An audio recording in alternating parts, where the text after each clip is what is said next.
May crush po ba sa inyo si Colonel? Alam mo naman ang trabaho ng nanay, hindi ba? Kung anong pwedeng pag-usapan, tungkol sa akin, pag-uusapan. Si Colonel Gonzaga, kaibigan at katrabaho ko. Walang masama kung magkakaroon ka ng special feelings para sa isang lalaki. Wala naman ako sinabi na ayaw ko siya. Lasing na lasing nga si Rafael kagabi. Anong napag-usapan niyo? Sabi niya na wag ko daw saktan ng kapatid niya. Kung hindi, ako ang sasaktan niya. Pakita mo talagang seryoso ka kay Leona. Banggain mo kaya lahat ng pader. Ako? Hindi pa pala ako nakapag-review. Ano nga ba yung sagot dito? Hindi ko maalala eh. Good job sa lahat ng matataas ang score. Princess, what happened?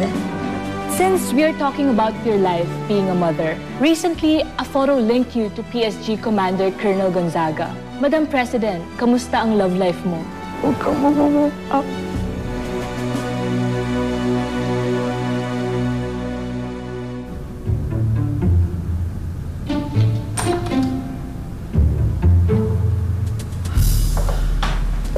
Rafael?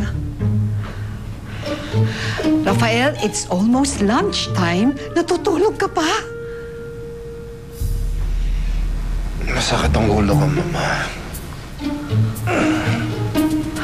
Rafael, interview ngayon ni Leona sa Asian Media Channel.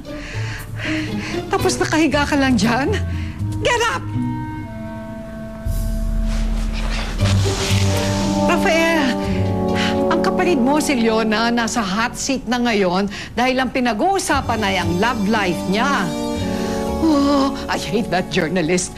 Chinek up ko na, dinoble check ko na lahat ng mga questions para kay Leona. Nakalusot pa rin! Rafael! Are you listening to me? Nakausap ko na si Gonzaga. At walang namamagitan sa kanila ni ate. Okay? At bakit ba? Ipagbabawan mo si ate magka-boyfriend? Ang tanda-tanda na ni ate.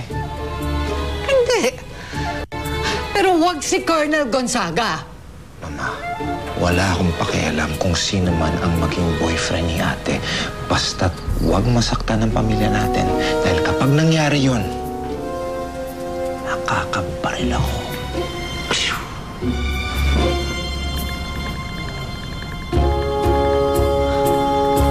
Natutulog ka na naman?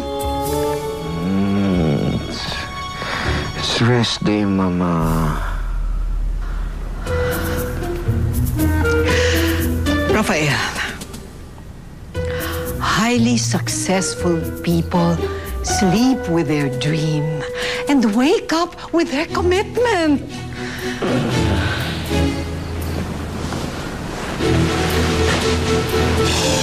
Mama,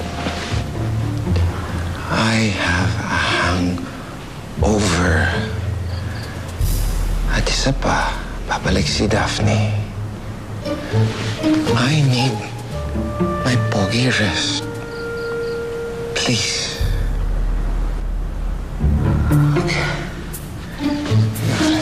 Pogi rest.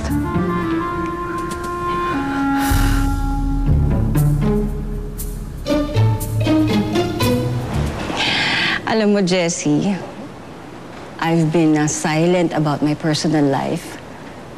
But since you asked me that question, sasagutin kita. Hindi intimate yung pictures na lumabas sa news.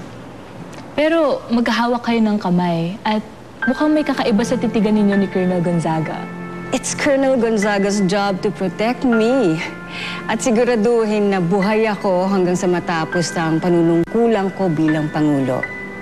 Colonel Gonzaga is a friend, a close friend.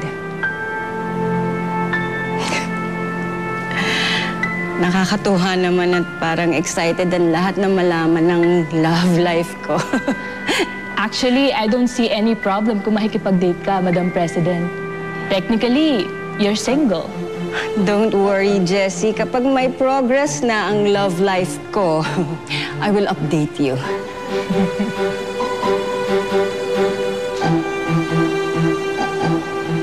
Huling-huli ko siya, Kapitan. Kaya kap niya talaga yung